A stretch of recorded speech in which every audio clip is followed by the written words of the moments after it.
Assalamualaikum warahmatullahi wabarakatuh. Perkenalkan, saya Naila Kamila Pintana Nasution dengan NIM 11112304919 dari Kasimaka. Pernah nggak sih kau mikir, gimana kalau misalkan satu kota kena bom nuklir? Kayak di video What If Venue Kesidi.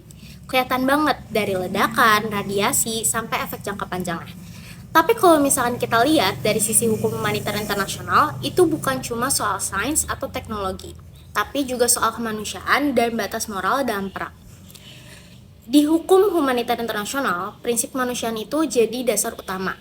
Intinya, perang boleh aja, tapi jangan sampai bikin penderitaan manusia itu makin parah. Nah, di video itu kita bisa lihat gimana satu bom nuklir langsung memusnahkan jutaan nyawa, ninggalin luka bakar, dan juga penyakit radiasi. Itu jelas melanggar prinsip kemanusiaan, karena senjata seperti itu justru menghancurkan nilai kemanusiaan itu sendiri. Yang kedua, dalam perang harus ada pembedaan antara target militer dan juga warga sipil. Tapi, bom nuklir nggak bisa milih korban. Semuanya bisa kena, mulai dari rumah, sekolah, rumah sakit, bahkan anak-anak juga bisa jadi korban.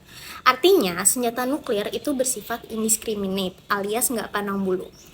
Nah, ini jelas melanggar prinsip pembedaan dalam hukum humaniter. Yang ketiga, prinsip ini menekankan bahwa kerugian sipil itu nggak boleh berlebihan dibanding keuntungan militer yang dicapai. Kalau misalkan satu fasilitas militer jadi target, tapi jutaan warga sipil tewas dan juga kota hancur total, itu jelas nggak proporsional. Maka penggunaan bom nuklir melanggar prinsip proporsionalitas, karena kerugiannya itu jauh lebih besar dari manfaat militernya. Yang keempat, hukum humaniter juga mewajibkan kehati-hatian dalam setiap serangan untuk meminimalisirkan kerugian bagi warga sipil. Tapi senjata nuklir nggak memungkinkan hal itu. Efeknya terlalu luas dan nggak bisa dikendalikan. Jadi dari awal pun prinsip pencegahan itu udah gagal buat diterapkan. Kalau misalkan kita lihat dari keempat prinsip hukum humaniter ini, semuanya dilanggar sekaligus oleh satu serangan nuklir.